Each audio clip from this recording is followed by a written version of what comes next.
Zoti Mullaraj, çfarë do thotë kjo vrasje e gjyqtarit Astrid Kalaja brenda sallës së gjykatës së apelit dhe a është goditur sistemi i drejtësisë dhe vetë shteti i së drejtës? Atëherë, ngjarja që ndodhi më datë 6 ishte një nga ngjarjet më të rënda që kulmonte me humbjen e jetës të njërit nga gjyqtarët e gjykatës apelit në krye detyrës. Të godasur sistemin e drejtësisë si një nga shtyllat e demokracisë, do të thotë që ke goditur në të njëjtin mënyrë dhe shteti. Sepse sistemi i drejtësisë është një nga kolonat e shtetit për pavarësinë e tij. Ngjarja kulmoi me vrasjen sepse kemi 35 vjet që ky popull rend për sistemin e demokracisë, për pronën, për të fituar pronë dhe për të jetuar me pronën. Mirë po, gjykatat në forma dhe në mënyra nga më të ndryshme e kanë zvaritur qytetarin duke e lodhur dhe duke e raskapitur në mënyrën më ekstreme. Dhe vjen një pikë që edhe qytetari nuk duron dot më. Mirë po, faji kryesor në këtë mes nuk është i këtij gjyqtari, por është i shtetit i cili nuk mori masat e duhura që në momentin e parë për sa i përket kësaj çështje. Nëse do të fokusohemi vetëm tek çështja që kishte të bënte me një çështje pronësie dhe vetëm me atë ngjarje, do të thotë që nuk do të riparojmë dot plagën e shoqërisë shqiptare për sa i përket çështjes pronësisë dhe një analizë sa më të thellë, se nuk është vetëm ruajtja e sigurisë të gjyqtarëve, sepse nëse do të kërkojmë, sepse të gjithë janë hedhur tash në sulm për të kërkuar sigurinë. Siguria kërkohet me një program dhe me një projekt të mirë koordinuar me shtetin, duke ndërtuar godinat dhe institucionet të cilat do të flasin në emër të drejtësisë. Ne nuk kemi akoma asnjë, duke hequr disa që janë investuar në kohën para 10 vjetësh ose 12 vjetësh, disa institucione të sistemit drejtësisë, siç kemi gjykatën e Korçës, gjykatën e apelit të Vlorës, që tashmë është e mbyllur, kemi një gjykatë në Gjirokastër të apelit, dhe pjesa tjetër ishte një gjykatë apeli në Durrës, por dhe ajo mbyll. Pra, nuk kemi akoma institucionet e drejtësisë, të cilat i kërkonte koha që të ishin bashkëkohore. Shteti asnjëherë nuk ka vënë dorën ke sistemi i drejtësisë, që do të thotë ka lënë mbas dore vetëm me qëllimin për ta komanduar dhe për ta mbajtur të varur të sistem drejtësie për qëllimet e veta. Them për qëllimet e veta sepse nuk ka si ndodh ndryshe që për 35 vjet nuk është investuar në sistemin e drejtësisë përveç se ligjit të vetikut dhe pastrimit të figurës së gjyqtarit dhe reformës në sistemin e drejtësisë, ku janë hequr gati 60-65% e gjithë atyre gjyqtarëve, të cilët në mënyrë apo në një tjetër janë pasuruar në kurrizë të këtij populli. Dhe mirë po, ai ligji i vetikut nuk e furnizoi sistemin e drejtësisë me gjakun e ri dhe me gjyqtar të rinj që duhet i merrte, i planifikonte dhe t'i merrte qoftë nga Bashkimi Evropian atje ku janë shpërndar shqiptarët, po qoftë edhe këtu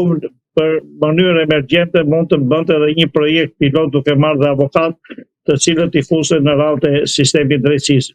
Të gjitha këto kanë çaluar në një mënyrë dhe në një tjetër dhe sotën këtë ngjarje tragjike me humbjen e jetës së një gjyqtari. Them humbjen e jetës sepse të gjithë themi sot që masat e sigurisë, ashtu siç i ka Bashkimi Evropian, do t'i kemi dhe ne për ruajtjen e gjyqtarëve, për ruajtjen e sigurisë në sallat e gjyqit, për ruajtjen e sigurisë në ambientet brenda institucionit të drejtësisë, por të ngrem zërin një për ndërtimin e këtyre institucioneve. Ne s'kemi institucione. nuk kemi ndërtesa ku të zhvillohen gjykimet. Nuk kemi ambientet ku do të zhvillohen gjykimet. Pastaj vazhdojmë tek koha e cila është kundra nesh, sepse një seancë gjyqësore ose një proces gjyqësor vazhdon me një kalvar për 20 deri në 30 vjet. Atëherë, kur do ta fitojë të drejtën e pronësisë një qytetar në qoftë se futet në një proces gjyqësor, do të thotë që brezi atij të ikë dhe brezi tjetër të fitojë pasaj ose mos ta fitojë atë proces gjyqësor sepse vete 30-35 vjet. Të gjitha këto janë mbledhur bashkë dhe ndodhen atë ngjarje të pakëndshme që një qytetar në mënyrë të guximshme u fut me armë duke e ditur se çfarë sigurie kanë gjykatat, e ka parë sepse nuk është hera e parë që ai qytetar që kreu atë krim makabër ka hyrë në sallat e gjyqit. Ai mund të ketë hyrë disa herë në sallat e gjyqit, ka parë se si zhvillohen proceset, se si kontrollohesh dhe monitorohesh, dhe kjo ka sjell pasaj atë që ai ka marrë kurajon guximin dhe është futur në sallë gjyqit me armë zjarri, me bile dhe të mbushur armën e zjarrit, sepse ai ndofta e kishte parashikuar që çfarë vendimi do të merrte gjykata dhe ishte gati vetëm për ta shkrepur dhe i mori jetën gjyqtarit. Kjo ishte për sa i përket ngjarjes. Ngjarja ka qenë e paralajmëruar me shumë kohë, sepse nëse do t'i fokusohemi vetëm asaj ngjarje, do të themi që ajo familje në vitin 92 është bërë pronare e atij objekti. Zoti Mullaraj, ju pak a shumë e përmendët sa i përket aspektit të sigurisë dhe nëse në çfarë niveli është siguria në gjykata. Nisur nga eksperienca juaj si avokat, a keni vërejtur konkretisht në gjykatat shqiptare këtë lloj niveli sigurie që pam në gjykatën e apelit, ku një person hyri me armë që ishte palë në proces dhe vrau gjyqtarin Astrid Kalaja? Faleminderit për pyetjen. Atëherë, unë kam pak përpara që gjykatat shqiptare i kemi në një nivel mjaft të mjerueshëm. I kemi në një nivel të mjerueshëm sepse nuk është investuar fare në gjykatat shqiptare. Ngjarje të tilla ka ndodhur dhe më përpara, për sa i përket të tentativës për të vrarë gjyqtarin.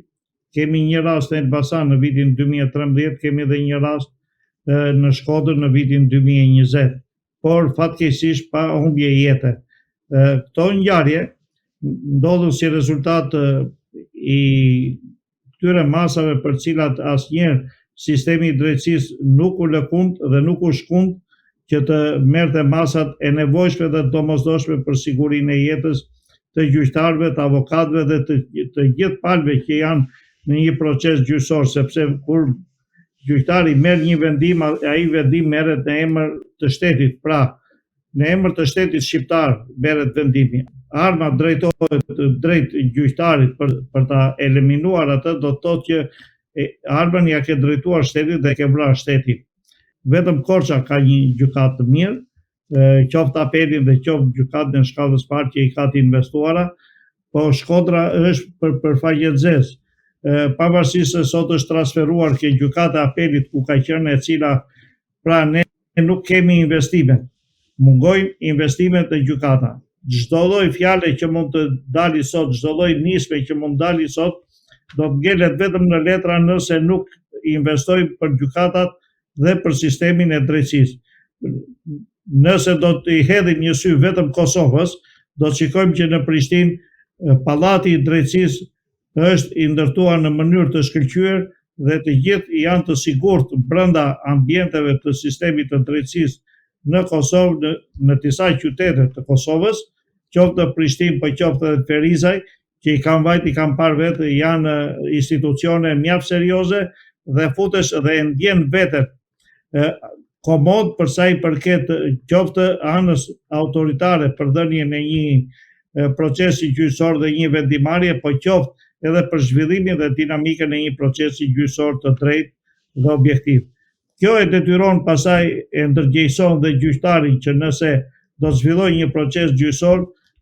duke parë dhe ambientet, edhe ai vetveti do ndërgjegjësohet. Kështu që ne duhet të hedhim syrin nga shteti dhe shteti duhet ta shkundim për të kryer investimet e para për sa i përket pallatit të drejtësisë. Ne deri sot i kemi pasur gjumë, qoftë Këshillin e Lartë Gjyqësor, qoftë Këshillin e Lartë të Prokurorisë, ashtu si dhe Inspektorin e Lartë të Drejtësisë. Me ndodhjen e kësaj ngjarje, tash janë zgjuar të gjithë dhe u lërasin dhe bërtasin për të kërkuar sigurinë. Nuk ja kërkojnë të sigurinë. Nëse a e dinin këta që deri dje, sepse gjykata e lartë kote kërkon sigurinë, sepse gjykata e lartë të gjitha gjyqet i zhvillon në dhomë këshillimi pa palë ndërgjyse, që do të thotë është komod. Të vetmet gjykata që kanë problematikën sot janë gjykata e shkallës parë dhe gjykata e apelit. Gjykata e apelit ka dinamikën e saj sepse ka dhe çështje penale, ka dhe çështje pronësie. Dhe është e vetmja ndërtesë e vjetër dhe e amortizuar, por që qëndron në këmbë me një mirëmbajtje modeste për sa i përket zhvillimit dhe dinamikës së këtyre proceseve gjyqësore. Besoj që me këtë ngjarje dhe me humbjen e jetës, sepse ne kështu e pas kemi pasur si traditë, përsa duket që duhet të ndodhi një ngjarje